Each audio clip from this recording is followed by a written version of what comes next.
In mid-April, NASA announced that SpaceX would build the Human Lander System, which will ferry astronauts from lunar orbit to the surface for the Artemis 3 mission due to fly in 2024. But since the decision, NASA has spent just weeks actually working on the partnership due to repeated objections from Blue Origin, which also competed for the contract. NASA again stopped working on its human moonlander partnership with SpaceX due to a lawsuit from Jeff Bezos' Blue Origin, further risking the agency's tight timeline to return astronauts to the moon.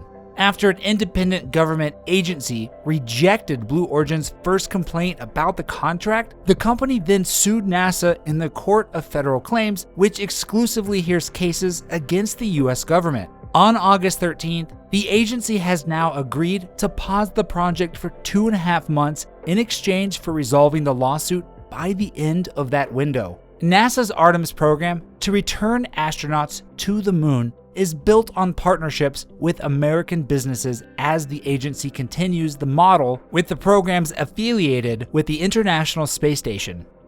3 groups submitted proposals to fill that role: SpaceX, Dynetics, and a so-called national team led by Blue Origins.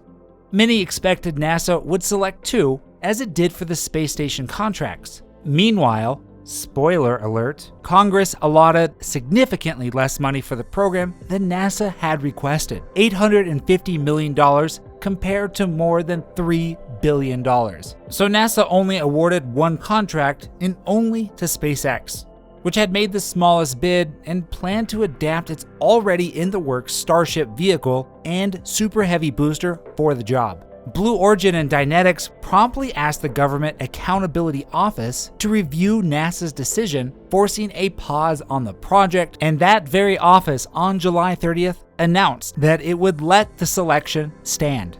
2 weeks later, Blue Origin brought the issue to the Court of Federal Claims. The suit marks another delay in the process that NASA presumably hoped would unfold more smoothly. The agency's Artemis schedule was always pretty ambitious. Less than a year after its announcement, COVID-19 swept the globe, forcing the government and companies alike to halt on-site work.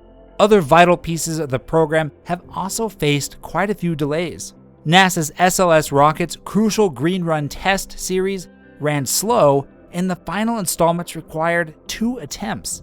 Meanwhile, NASA's Office of Inspector General released a report arguing that NASA's lunar spacesuits could not be ready before April 2025. Former President Donald Trump's administration established the 2024 deadline, and when President Joe Biden took office, many wondered whether the new administration would delay the program. But throughout the presidential transition and the confirmation of Biden's selection for NASA administrator, former Florida Senator Bill Nelson, the agency has continued to say that it would attempt to meet this ambitious date, provided Congress funded the program sufficiently. Next time on Discover Zen, we will be discussing how would SpaceX make rocket fuel on Mars. Thanks again for watching our video. If you liked what you saw, click that like and subscribe button.